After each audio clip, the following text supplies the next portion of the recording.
Coming up, Google launched Things.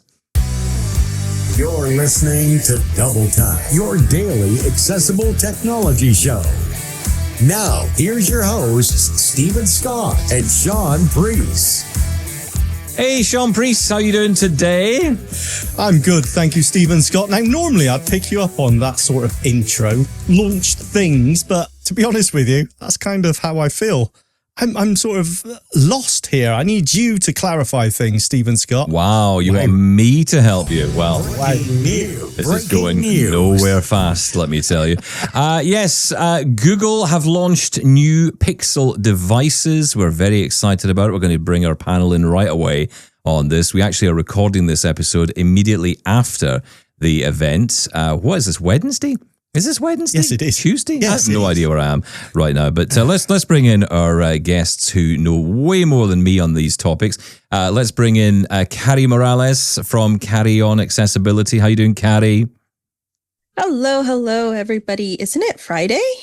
I don't know. It could be. Don't confuse him, Carrie, please. She's been giving me all kinds of wish it hassle was. today, by the way. I want to say, during that event and prior to that event, lots of hassle from this one. We're going to talk about that a bit later. Yeah, John Dyer's here from the Blind Android Users Podcast. I got it right. I'm a hero. Well done, me. John Dyer, how you doing? Thank you. I'm doing good.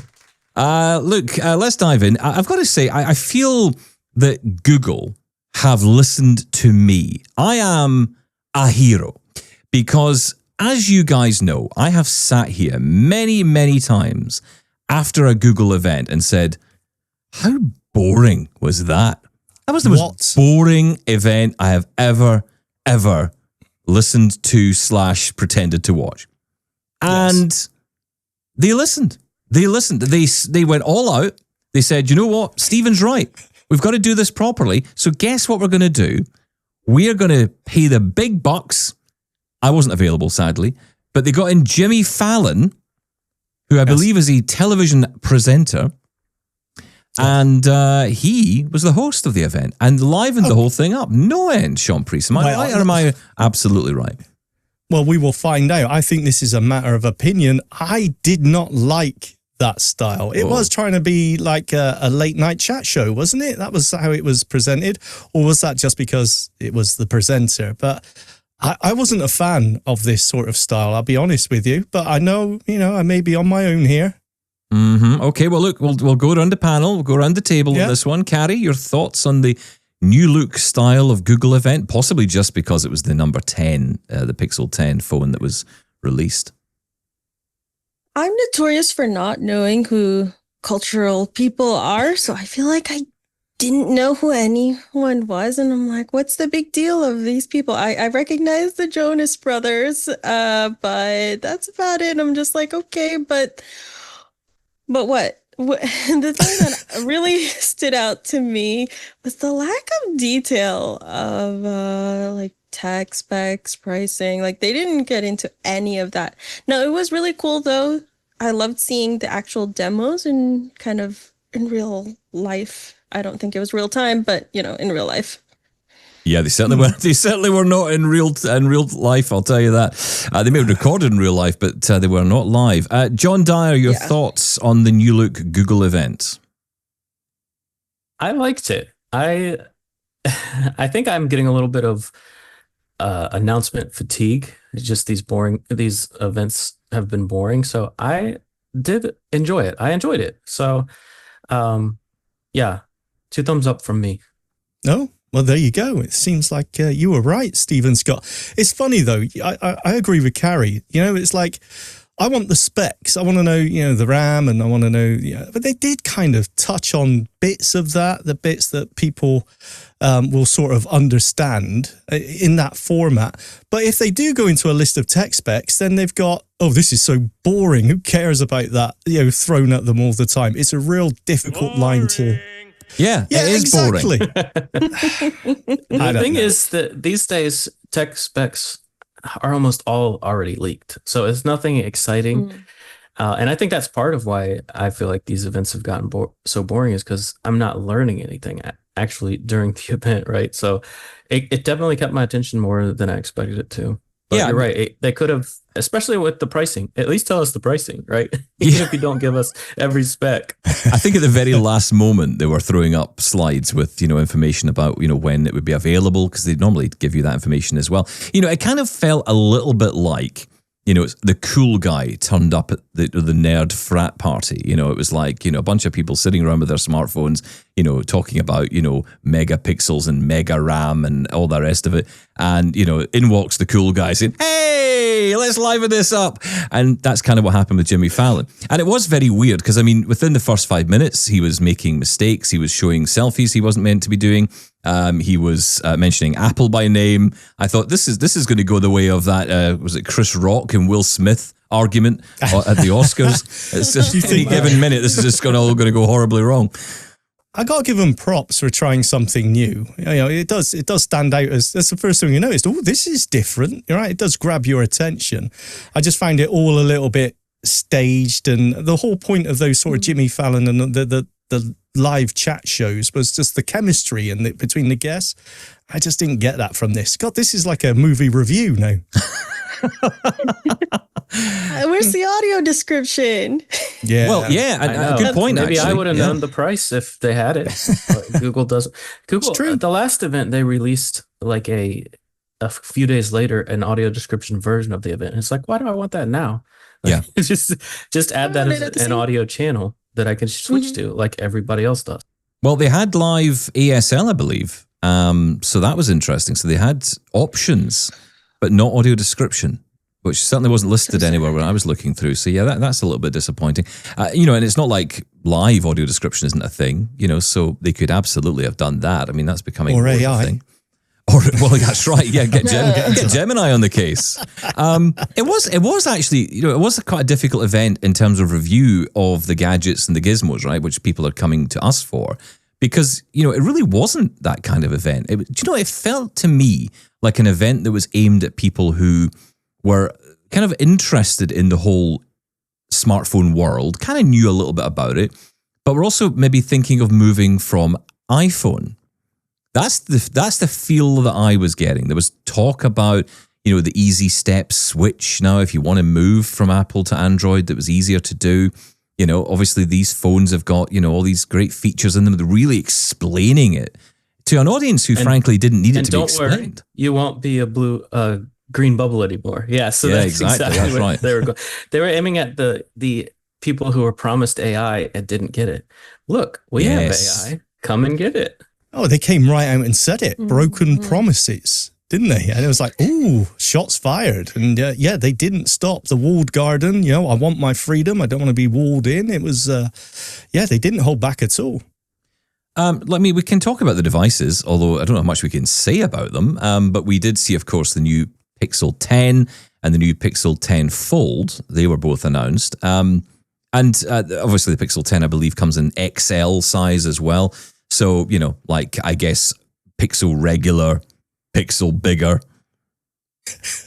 Am I right? Yeah. Yes, there's the 10 Pro, 10 Pro XL, 10 Pro Fold. 10 Pro Fold, yeah. But can we just talk about the big story here? Because look, again, light on detail, right? We don't have a lot of information about the specs of this. All they kept saying was the camera was the best camera in the world. And then what they proceeded to do, which I thought was very interesting, was show people who had taken pictures, and every single person who had taken the picture said, oh, this picture's absolutely awful. Let's use AI to fix it. I thought, hang on a minute, isn't this the greatest camera in the world? Why does it need AI to touch up every picture that it sees? That's a good point, actually, but I think they're always trying to push that AI angle anyway. It's so funny the way you even said about when Carrie, when you listed out the the Pixel range, it was just they got this and they got we're all like John said, we're almost okay. Yeah, we've seen it all before, right? But if you're into your Pixel phone, you're gonna hey, it's a new Pixel phone. It sounds fantastic, it's great, but it's really difficult to get excited by anything. And it's exactly the same when a new iPhone comes out. It's like, yeah, what's new? But I want to go back really quick to what Steven said, because just because a camera is really, really good doesn't mean that you know how to take a picture. Okay, this is like something that my mom and my sister, it doesn't matter if you're blind or sighted. It really doesn't matter. It could be the best camera in the whole world. And if you just don't know how to hold your phone right, or like how to frame a picture, or like where you should be positioned to take the picture, like the picture's just not going to come out nicely. And so I think that I really love the idea of the AI camera coach, and I hope it's accessible. And it can kind of guide you through, okay, like hold the phone this way, bring it down a bit more, zoom in, all that. I think that that's actually brilliant. Well, we had this in, what was it called? Guided frame? It's not the same thing, I know, but it's kind of similar idea, right? Where it's using AI to some degree to help you frame up the shot. No, I don't believe it is the same. No, it's no, different. Because all right, fine. Okay, it's totally different. I'm wrong. I'm out. That's it. I'm done. It's not intended. This isn't intended for blind people. That's the difference. But it must be using some core components, no? Is it not just using the same core components to some degree? No, because if you are in the frame, it's good enough. It's like, okay, there you go. You're good. It doesn't mean it's a good picture still. But I thought that's what guided frame was meant to do. Is it not meant to help you take good pictures rather than just, oh, there you go, congratulations, you got your head in the frame? Don't knock it. There's nothing wrong with actually making sure you're in the shot beforehand, and that is kind of what it's for. I mean, it sounds like we're diminishing it by saying that, but you are. To be honest, it is. No, this new, what they demoed here in the camera coach was actually, as Carrie says, really cool about the composition. Trying to get the head in the composition. It's not composition. How you say that. Yeah. So how do you say it then, Stephen Scott? You visit in Scotland. What? We speak the same language. You do know this, right? I think we probably invented it. We probably invented it and you murdered it. Jimmy, stop it. Jimmy was led on the sofa or whatever he was doing, and it was telling the lady, to get to his eye line, get his chest in the bottom, get his head up on in the corner. It was all about the composition. So I think it is different. And if this could be, if we could say, hey, we got talkback on, make sure this is relatable to me and give me instructions where I can take this picture as well. This could be really, really cool. Okay. Yeah, I mean, we'll have to see how it plays out, because with Google, they're bad at rolling things out that are accessible. I'll just say it. Like when Gemini was first released, the send button didn't even work. You couldn't even press the send button with TalkBack. I mean, hopefully this will work. I wouldn't be surprised if it didn't work with TalkBack, or if you had TalkBack enabled, you only got guided frame and didn't get this thing. Like it's one or the other. So only time will tell, once we get our hands on it and start playing with it. I hope it's accessible. Yeah. I'll say that.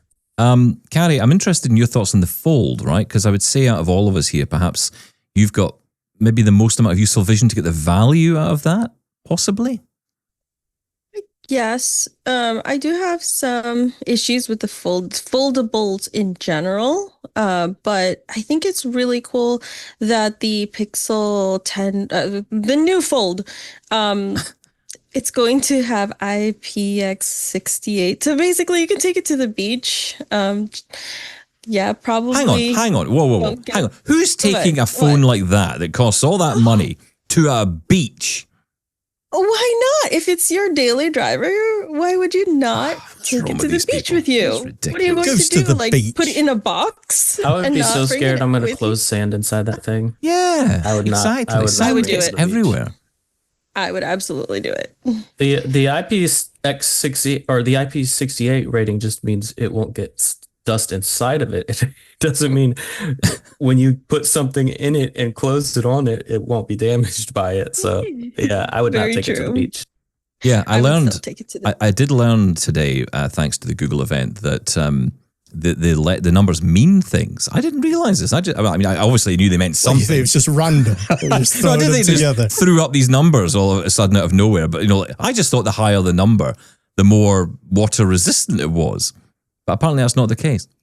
Each digit is its own. So when it says IPX8, that means there's no dust resistance, and 8 is the level of water resistance. So IP68 means 6 is the level of dust resistance, and 8 is the level of water resistance. I mean, look, what? 100? Well, I mean, it means nothing. What does IP6? I mean, if you could like look it up and find out exactly what it means. Yeah, I you think could do they some research, Sean. Gemini. Oh, like, forget it. The dust is measured by like the size of the particle, and then don't ask Gemini. Okay. The water resistance Move is on. like depth and the time underwater and pressure. Yeah, and all that. we've Thank you, fed up John. now. Can't be bothered with it. Ignore him. No, it's dreadful. Does anyone want the Fold? Look, the Fold, obviously, bigger screen estate, low vision users, rejoice. I would have been all over this when I had some vision. Do you think we've hit that point now where foldables are actually okay? Because remember the first gen with the Samsung Fold, and people were peeling off the screen, and the hinge was Yes. sort of falling to bits. And it does seem like they've actually matured enough now where they actually could be a daily driver. I know people out there do use them daily, but I think they were still very conceptual at that point. Do you think we're there now with this Pixel? Absolutely. I think so. Hardware wise, it's a lot better. The issue here for me is that I am a little too blind in some ways, and so I have to really increase my There's no such thing as too blind. my font size and my displays, because I have to make everything really, really, really big. Yeah. And when you do that, it just on the folds, really, on any folds, it just truncates more, so it cuts off the text, and I just have trouble with that. So that's my issue with it. And also a really big factor too are the cameras, because a lot of low vision users, we use the camera as a magnifier, and on the folds, the camera is not as good as a regular phone. So magnifiers aren't as good.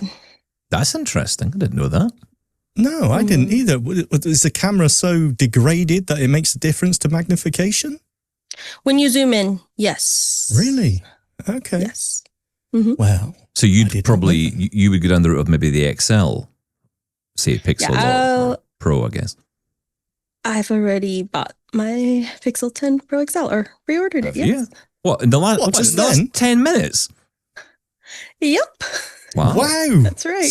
Someone was taken with it. Okay. Can I just say, Very by the cool. way, I bought something yesterday and I didn't realize Inner Search was so good. I actually managed to buy something without even trying. They have this new Co-Browse AI feature built onto the website, which helps you navigate the website if you're struggling. And I wasn't. I was just wanting to play with Co-Browse. And it said, proceed to checkout. There was an option to proceed to checkout in the chat window. I said, okay. And the next minute, I got a message from my credit card company saying, you've just spent X amount of pounds on this thing. What? How did that happen? So, It knew you were going to buy it anyway. It's been listening, Stephen yeah, Scott. it just said, you know what, just he's buy gonna it. Just as the computer's deciding for me, which was good, actually. It saved me contemplating the purchase. There you go. Yeah, Dear wish it was me. something more than a wrist rest, though. That's the only thing. I wish it was something good. But yeah, that's kind of interesting. So you've gone for the Pixel. Hang on, what have you got? The Pixel 10 Pro Fold Big. XL. What did you buy? The Pixel 10 Pro XL. Oh, yeah, okay, right, because there's two versions of that Just as the well. biggest one that isn't a fold.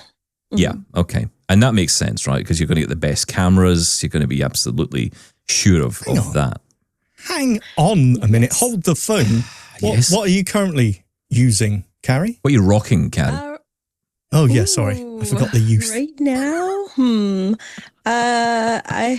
Okay, so on Android, I have Samsung S25 Ultra is what I'm using most. Oh, I've still got mine. very posh. So what was it? What made you push the button on this Pixel? Inner Search. I did it for you. I did mean to. It was Gemini. No, Gemini did it, yeah. So Gemini did it. I'm going to use that excuse now with my wife. AI just did it. I don't know. Yeah, Just that's not arrived. going to fly. I'm assuming you were always going to go for this one anyway, but was there anything you thought, yeah, let's do Yes. it. Let's get it now. Oh, 100x zoom. I need to see it in person. It's also a higher megapixel, I think, or something. I just need to know if the Pixel cameras have gotten better. So there's always been a lot of post-processing. So basically, after you take a picture, it makes the picture look better. And what's important for low vision users, especially when you use a magnifier, is like right now, like the actual camera feed, what does it look like? And that's what I really want to see. Wow, it was the cameras that got you. Mm-hmm. And the AI. Okay. And the AI. The 1 year Gemini Pro or Advanced or whatever it is. Yeah, that's right. Because you get if you buy the phone, you get 1 year of that Gemini AI Pro as well. We'll dig into this a bit more as well, because the Gemini story is probably the bigger story, John, isn't it? I mean, are you considering going down the Pixel route this time? Because I know you're a bit of a Samsung guy. Yeah, I probably will. I mean, I have a Pixel 9 Pro that I could trade in if they give decent values, or else sell it and upgrade. I think just giving you a year of Gemini Advance or Pro, whatever they're calling it now, is actually a good selling point, because if they do that every year, it kind of like that's $20 a month, which, over a year is a lot of money. So it's kind of an incentive to upgrade if you get a free year every year. So yeah, that's, but just to clarify, it's only with the Pro models. So if you buy the standard Pixel 9 or Pixel 10, excuse me, yeah, it will not come with that free year. You have to buy either the 10 Pro, 10 Pro XL, or 10 Pro Fold. But yeah,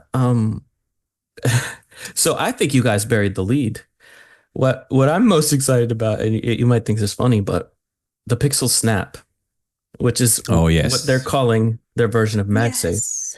And the phones finally have it built in. And why this is such a big deal is because it must be over 2 years ago now, Qi 2 was announced, which is a new standard, which is basically MagSafe. Like it's you can have magnets built into the phone that line up the charger, and I think it's 15-watt charging. But absolutely nobody, with one exception over the past 2 years, and that exception is HMD Global released a mid-range phone called the Skyline. That's the one Android phone out of all the Android manufacturers that actually built magnets into the phone. This was kind of such a flop that this past January, the Wireless Power Consortium, that's a mouthful. They announced something called Qi 2 Ready, which basically means if you buy a magnetic case, it works with Qi 2. So they backtracked on their standards because nobody was doing it. So Google has actually built these into the phone, so you don't need to buy a case to use this with any Qi 2 magnetic accessory or even MagSafe accessories. I don't use iPhones, but I have MagSafe accessories that I use with all my Android phones and I have to buy magnetic cases to get them to work. So I think it's huge to not have to buy a case now. Yeah, there's a problem there though. That's great. I love the Pixel Snap. However, for my iPhone 16 Pro Max, I was negligent and did not buy a case that is compatible with MagSafe. So even though it has MagSafe, I can't use any MagSafe accessories because the case interferes with it. There, I've solved it for you. Buy a new one. Yeah, you have to buy a MagSafe case to put on the phone that's already MagSafe if you want to use a case. Yeah, I got to say, I'm with Carrie on this. I did exactly the same thing, and it really annoyed me because I bought this case. I liked the case, but it didn't work. Well, at least it didn't work with the MagSafe. But you're absolutely right. This is a big deal, actually. And you might think, well, why is it a big deal, really? But, for those of us, especially those of us who might consider switching from iPhone to Android, if you're like me and you've got MagSafe pretty much all around the house, then, the idea of, having your Pixel phone have this in it, and I imagine the others will follow suit. Snap will become the new name for Android, or MagSafe is what we'll all call it. But, it is going to make a difference. I mean, look, I think I said at the time when it came out, I remember the first time I ever saw MagSafe, and I said, it's the blind person's phone charger. Because, you don't have to try and line up a cable. You don't have to, try and fight that. I mean, I have a new sofa that's got Qi charging in it, built in, and it never works properly. It's if you move the phone in a centimeter, that's it. It's lost its charge and it's just flashing away. And of course, the phone is always dead by the end of it. So, it's not great. You need MagSafe, ideally. And the fact that it is now in the Pixel phones, I think, is a big deal. So, yeah, this is definitely leading towards my kind of interest being piqued enough to consider moving across. I've spent a lot of time in Windows recently. I've been, obviously enjoying that experience. I'd love to try Android with Phone Link, Sean, because you and I have tried Phone Link for the iPhone. It's a little bit featureless because obviously it's more built with Android features in mind. Yeah, well, it is clunky as well. But I want to ask you, because, it's interesting, the phones, you keep kind of leaning towards the pros. Carrie, you've obviously quite literally leaned towards it and purchased it. Why the Pro over the regular Pixel? What is it? Just because it's there, or is there something specific? It's because it's larger, and it's because of the cameras. But that's my main reason. So hang on, wait. There's no Pixel 10 XL. No. Oh, that's interesting. Okay, so for you, it was the size. The Pixel 10 Pro and the Pixel 10 are identical in size. Last year with the Pixel 9, they were literally, you just buy the case for either of them and it would fit either. Like, they don't even have different cases. That's how similar they are in size. But the difference being the Pro has better cameras and has more RAM. I think it's got 16 instead of 12 for the RAM. And I think those are the main differences. So not that much. I mean, it doesn't seem like $200 worth. They even brought a version of the telephoto lens to the base Pixel 10 now, where it didn't used to have a telephoto lens at all, and now it does. So it's not as good. The cameras are not as good as what you get on the Pro. So better cameras, more RAM. Yeah, is basically the difference. I don't think, going back to the very start, when we started this, I kind of see where Google were going with this now, because does anyone really care about the specs between them? I think there's 3 different price points between the models there, or 4, even with the Fold, right? And it's just what people want to go for. If it's screen size, do you think people really care about RAM or anything like that? Well, can I be honest? I do. I think people do. Well, we might. But here's the thing. I don't think that they have enough of a difference to show, right? This is very much an evolution. So there's nothing really to jump up and down about and say, I mean, even the design doesn't seem remarkably different, I don't think. So, it's not like there's been a huge change here. I remember when the iPhone 10 came out and it was a totally new design, and I thought they might have done something like that. It felt like the focus was more on, we don't have a lot to announce, so we'll jazz up what we have got to announce with, here's Jimmy Fallon, shiny thing. Cynical. Well, maybe. I don't know. I think you could say the same thing, as I mentioned, with, the iPhone range as well. There's not much between them rather than the size, and it's always a different camera sensor or camera features.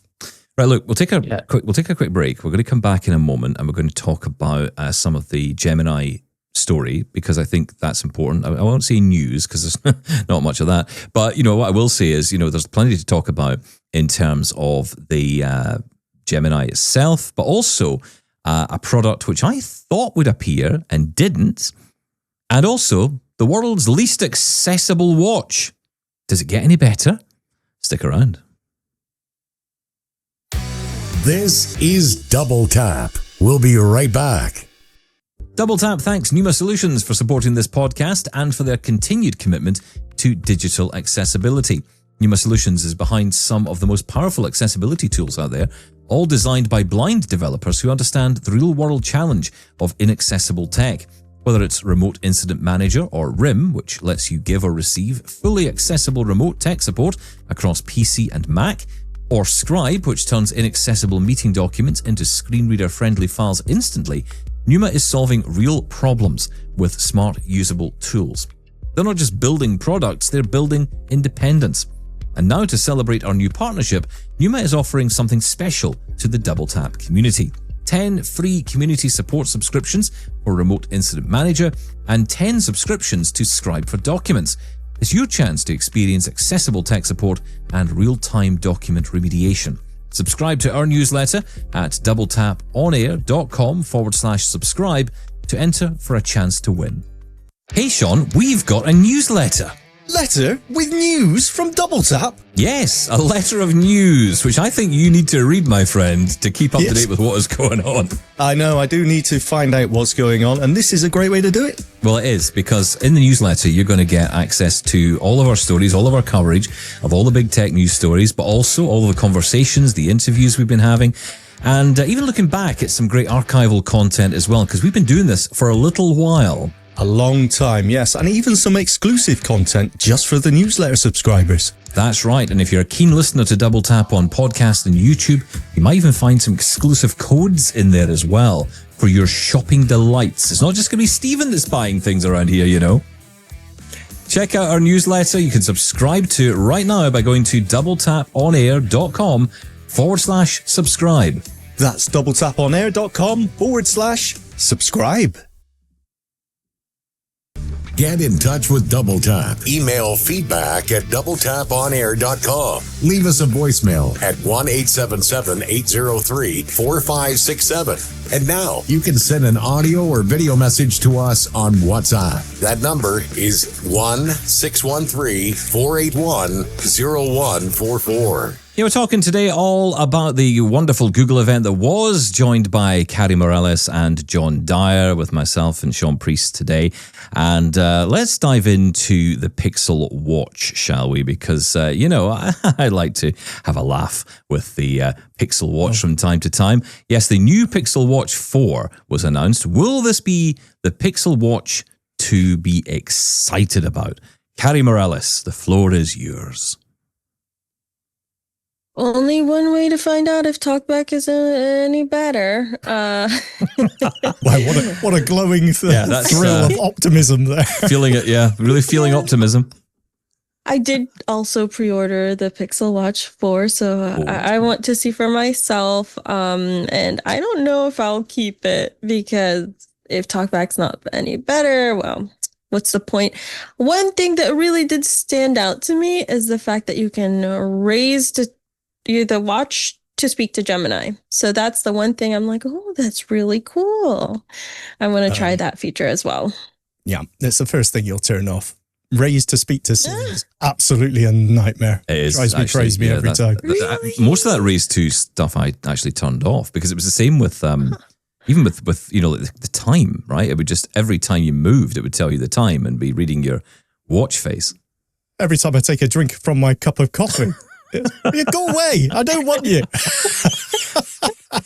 No, look, It's I not didn't quite as bad as that. I didn't hear a lot about the watch announcement, so maybe you two could fill me in here. Maybe three of you could fill me in on this. What was the news around Gemini on the watch? Is there any plans to bring Gemini there? Because I feel they're wanting to bring it into more products. Was it announced?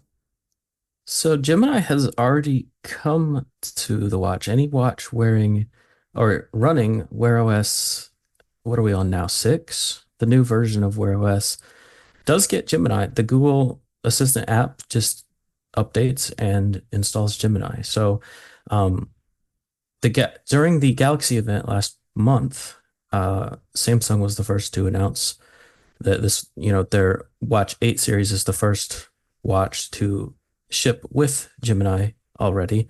But basically any watch that has WearOS, the new version of WearOS, will run it. I'm sorry. I think it only needs to be 4, WearOS 4.0. So even if it's a couple versions back, you still will get Gemini rolled out to you. Carrie, have you tried this? I have not. I have misplaced my Samsung watch still. And so I just have not picked up my Pixel watches. I have no motivation to pick them up and try them. Gemini. This literally is the reason I got my watch out of the drawer to try this. Yeah. And I've worn it every day since then. Like, it's just so great to have Gemini to ask anything you want without having to take your phone out of your pocket. Like, it's great. I love it. Which one are you using, John? The Watch 7. Ah, Samsung. Watch 7. Yeah, Samsung Galaxy. Mine. Yeah. I've got mine in a drawer around here somewhere as well. I should probably turn it on. I think he took mine. Stephen took mine. No, just kidding. Wait, We're using this as an excuse. I did not steal your watch, Carrie Morales. He probably did, Carrie. Can I just say, right, so all of you there are using... We've all got the latest. We've all got the very latest Samsung watches and Google watches, and none of us are using them except to go, oh, that's an interesting feature back in the drawer. Wait, we've gone through this before. The screen reader performance isn't great, and it's enough of an issue where it feels like you don't want to use it. I get that, and this may be improved on the 4. We don't know. Carrie will let us know later on, I'm sure. But is the Gemini is this now just having the AI on your wrist? Is that enough, as it has for John, to make you wear that every day? I love Gemini. I might. I mean, just even just regular Google Assistant things, it does better than Google Assistant. Like, for whatever reason, Google Assistant wouldn't do routines from the watch. Like, you couldn't say goodnight to it and have all your lights turn off and stuff. This works with that. And the normal things, like if I'm pulling up at night and I could just say to my watch, turn on the front porch light, it turns on. Of course, that's not Gemini stuff, but when I do want to know Gemini stuff, like a keyboard shortcut, although Shaun's not a fan of this asking Gemini for keyboard shortcuts. But no. When it gets it right, it's good. So, I mean, why not try what shortcut it tells you first, before you take your phone out and research it? Oh, yeah. I still do it. Trust me. It drives me crazy, but I still use it every day because it's just easier than a Google search or jumping on wherever. Absolutely. And sometimes it will get it right. So I still do that as well. I just find it really interesting that even though, technically accessibility on these watches isn't as it should be, enough at a level where you don't want to use it, but still, I think AI on the watch may be enough for you all of you, just to say, you know what, I want to use it.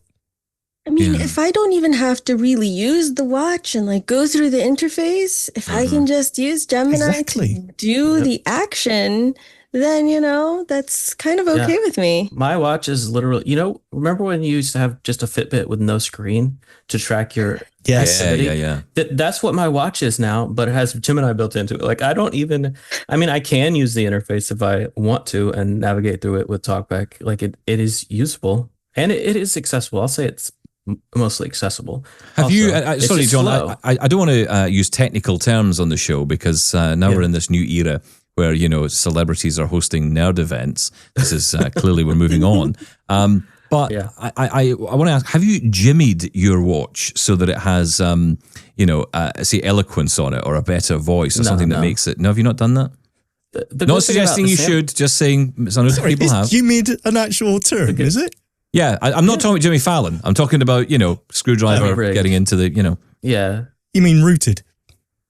I don't know what that means, but yes, let's do that. Okay. Let's just say that. So no, I haven't done anything crazy. I did sideload Gemini because I wanted it before they rolled it out to me, but it naturally will roll out to you eventually. So it works fine for me. The good thing about a Galaxy phone is you don't have to use Google's TTS. You can use either Samsung's TTS or Google's TTS. So you're not stuck with what the Pixel Watch comes with. You can use it if you want to, but you also, by default, it actually is Samsung's TTS.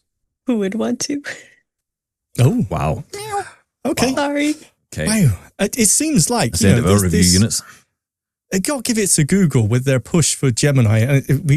Every time we talk about Gemini, I always mention, you remember Bard? And it was all, oh God, how have Google got this so wrong? And now they just seem to have, just streaked ahead. And the ability to get this running on previous generations, it hasn't got to be the very latest version that you got to have of the hardware to get Gemini running. It's really impressive. And let's not forget, John mentioned on his demo that he sent in recently, the smart speaker, of course, the integration there as well. Now, I've had, as a result of that little demo that you did, John, my Nest Audio has been found. I was looking for it. I could not find it anywhere. And I tell you how unusual Nest Audio devices are, that I had my cleaner in the other day, and she said, "What on earth is that?" And I said, "It's a smart speaker." And she said, that's not an Amazon Echo. And I said, no, it's not. It's from Google. And she said, I've never seen something like that in my life before. She thought it was an alien it looks like a being. pillow, doesn't it? It does. Yeah, looks it's like a you pillow. stood a pillow up on the table. A travel pillow. Yeah, it is. But I've left mine on in the hope that one day it shall receive the gifts from the gods. That is Well, Gemini. you haven't actually done anything. You just turned it on and just left it something there. will happen to It's it. connected to the internet. Something will hopefully happen. What can It's I the double do, tap John? way. Yeah, what can I do, John, to get Gemini on there? Hope? I think you have to enroll with the public preview. I did that. Something in the I don't know. I didn't do anything. It just happened one day. Yeah. Oh. Proximity I to believe you Google, have I to- think. Day. Yeah. You have to sign up for the preview, and then you need to go into the Google Home in your profile and I did that. enable it in there somewhere. Did that. Well, then you should have it any day soon. It was interesting. They did mention that it will be coming to the smart speakers. I know, What they did actually say? said the name. I thought, because I was thinking, right, okay, they're going to announce all these devices today. Will we get a new smart speaker? And Yeah, we didn't. No new smart speakers. I mean, really? Yeah, I just but- want a new toy. Come on, guys. It means they are coming to the end of the preview for Gemini on the smart speakers, because before the end of the year, it should be rolled out to everyone. Okay, all right. Hmm. So Gemini is, I mean, it is the cool kid on the block. And, you know, it's fair to say Google took a couple of swipes at Apple during this event. I think they used the phrase broken promises regarding, Yes. which I thought was a very pointed remark. It couldn't have been any more pointed if they put up an Apple logo next to the guy who was speaking. But, you know, it's fair to say that Apple are really behind on this. And it's funny watching the people who are real fanboys and fangirls getting really, really annoyed when people like me say, and I'm a fanboy of Apple, I admit that. I mean, look around this room. It's an Apple store in here. And, you know, and that's great. I love the products. I use them. But I am the first to say, look, they have royally screwed this up when it comes to AI. And, you know, Gemini is moving along to a point where what they were demoing today at the demo or the event they were showcasing, the things they showed, were tools you would use. Things like, I mean, they mentioned one called, was it Magic Q? Was that, did I get that right? Where you're in a text message and someone says, oh, what flight will you be coming in on? Or where are we going for dinner tonight? And it would surface out of the email the information, and it would just make that information available. That's the useful stuff that I think we need to be seeing. And I know you commented during it, Shaun, you said, oh, this is the same thing we see every year. But I don't know, there's something different about this now. It feels like they're kind of getting into a place where these are becoming useful tools, things we will actually use, rather than the nonsense we saw before. I mean, there was a lot of hype and a lot of nonsense, but I think these are things tools we will use. Yeah, I don't think so. Judging by that awkward pause there, I mean, Okay, fine. no. Look, So I do use this a lot. I've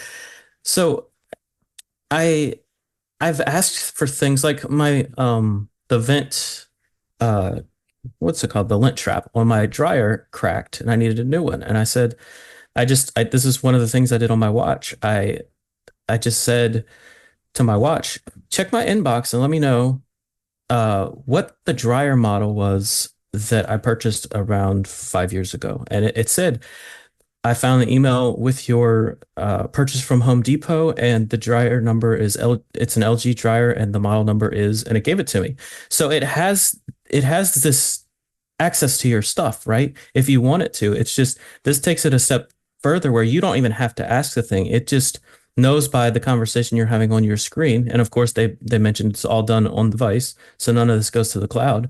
But you can, it sees the question somebody's asked you. Like if somebody asked me, what was that washer you bought 5 years ago? Maybe it would have that button at the bottom that just says, you know, it's already checked my inbox and found out what the washer I bought was, or the dryer.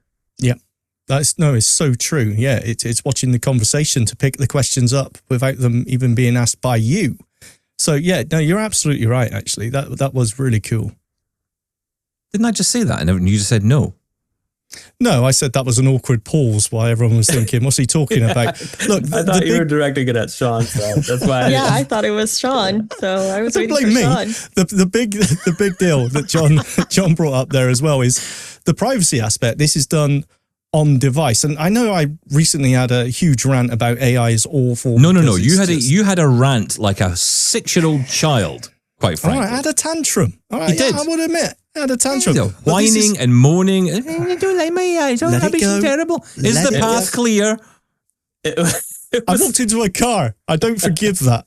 Look, the point is, this is We all do a private. Steven sometimes. Oh, That's what I was Do, going to do say. you know? It was a- Right, it was a okay, breath okay, of fresh fine. air to have it coming from Shaun We're for going to get once. into this, right? We're going to get into this. So before the event starts, Carrie's on and she says, "Oh yeah, is the path clear?" If this had happened, she says to Stephen Scott, we would have had the same rant, but from him. It would As have is been me. worse. And it would have been Correct. worse. You're absolutely, because as you well know, nothing is a problem in life until it happens to you. yeah. But apparently the problem was that I asked it wrong. Yeah, but anyway, let's not get back into that. The point I'm trying desperately to make is Good that luck. this is done on device, and because it's getting its data, the data model that it's using is your own, emails or whatever else. This is going to work fantastically. I can almost guarantee that. The problem I have with AI is just it's sucking every bit of bad information in as well. I think this is going to be really useful. Yeah. This is kind of what they promised, right? When it came to, I mean, remember that demo back at the fateful demo from Apple, where it was kind of showing you how it was doing very similar things. And then we learned later on, a lot of that stuff wasn't really fully baked at that point. It was kind of like, it was nearly there, not quite. And of course, we've never really seen it materialize. And actually, you would think, like Apple especially, and Google is certainly there now, they both are ecosystems, right? They're both ecosystems with lots of information, lots of access to information of our own. And this is kind of why I think this is where I'm kind of leaning towards moving towards Google, and in particular Android phones, is because I'm using more of Google's services. I use Google Docs, I use Google Workspace a lot of the time. I really enjoy using that. Haven't Docs quite is great. moved. Docs is brilliant. Obviously, there's Gmail as well, which I haven't really gone into. But I know that it's obviously very good as well. And actually, I see it's one of the providers that really is opening up to these kind of AI tools so that you can just randomly ask, okay, where am I meant to be meeting Carrie tomorrow for lunch? And it'll just surface up the information. And then it also says, Carrie, could you bring my watch back? Apple does have this functionality built in machine learning as well. It will give you smart suggestions for responses to conversations, messages, or whatever else as well. And something else I showed someone just the other day because they were waiting for their verification code, from their email or their messages. And they said, "Oh, I hate this. Now I've got to go and open the mail app." No, just wait. And just above where the 1 is on the keyboard, it will say, "This is from your messages." And it's got the number. You tap on that and it types it in for you. It's just the fact that Google do this so much better and just go a little bit deeper of searching through your other stuff and getting other information out there. I think, Apple are behind and there's no getting away from that. We need to talk about the elephant in the room, which is TalkBack. Because, John, I think you're the most critical person I've ever met to talk about TalkBack. Maybe critical is the wrong word, but certainly honest in your feedback about it. You're not a fanboy when it comes to it. You'll tell us what you really think. Is that because you tend to live in the Samsung world, right? Where you've got the Samsung TalkBack. I'm thinking about someone buying a phone today, right? Someone's looking at this event, perhaps listening to us talk about these great phones. Would you go Pixel? Would you go Samsung? I would go, I don't know. I'll have to see how the Pixel 10 performs because the Pixel 9, for me, is noticeably slower than like a Galaxy device running TalkBack. So hopefully, with the new chip this year, the benchmarks that leaked could say it's comparable to a Snapdragon 8 Gen 3. So that's what does that mean in real money? In real money, that's what was in the S24. Okay. So the processor that was in the S24. So, if benchmarks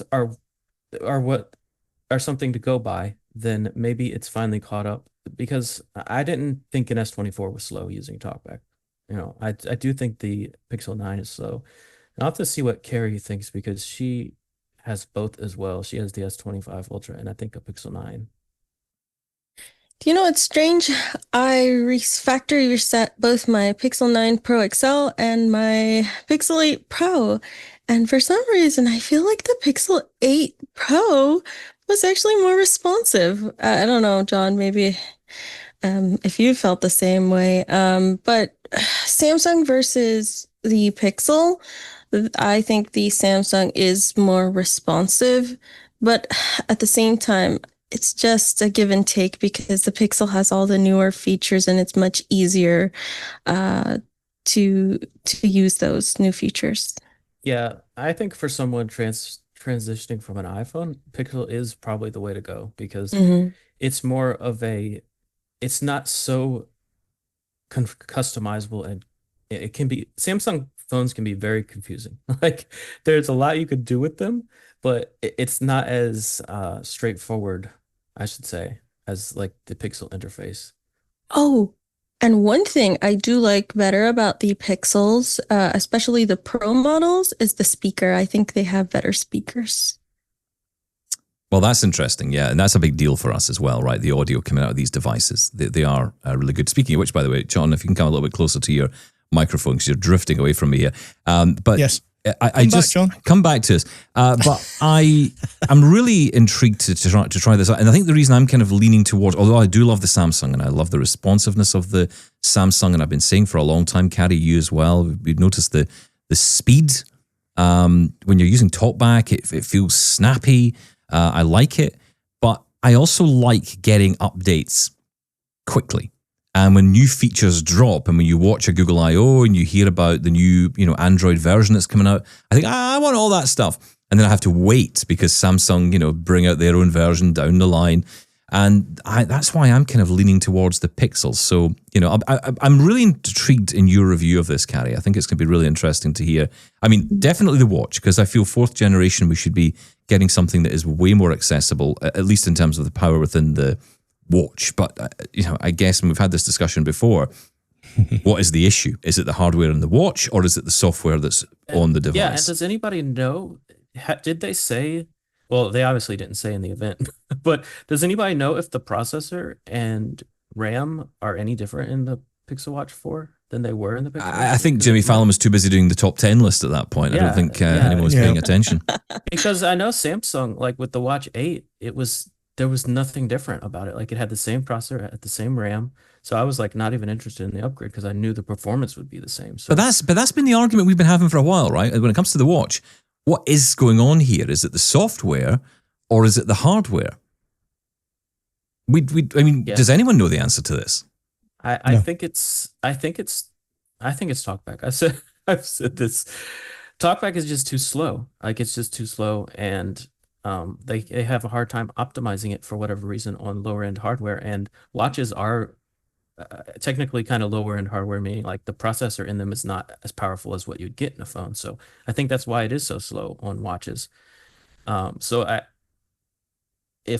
they completely redo how TalkBack works on a watch, which I'd be surprised if they did, then I think the only thing you can hope for is a more powerful processor. Yeah. Okay. And look, we obviously touched on smart speakers. I mean, no sign of those being updated at the moment. I also noticed, by the way, no one talks about Chromebooks anymore. Is that dead? Is it now just it's third-party companies that deal with Chromebooks, and Google have given up on that? It certainly feels that way. Gemini on Chromebooks, coming soon. Yeah. Well, it probably already will be coming, yeah. It probably is. I think it's already on it. Go ahead. I recently updated my Pixel book, but I haven't tried it yet. Well, it's interesting, right? Because I've got a Chrome box, which I think is Acer, possibly. I say this all the time. Have you ever even turned that thing on? I have. Excuse me. Not only did I turn that on, I am a hero. Once again, I am a hero in this world. Because, thank you. Because what happened was I bought this thing from, I don't know, eBay or something. And when it arrived, it spoke only in German. And I figured out how to change it to English.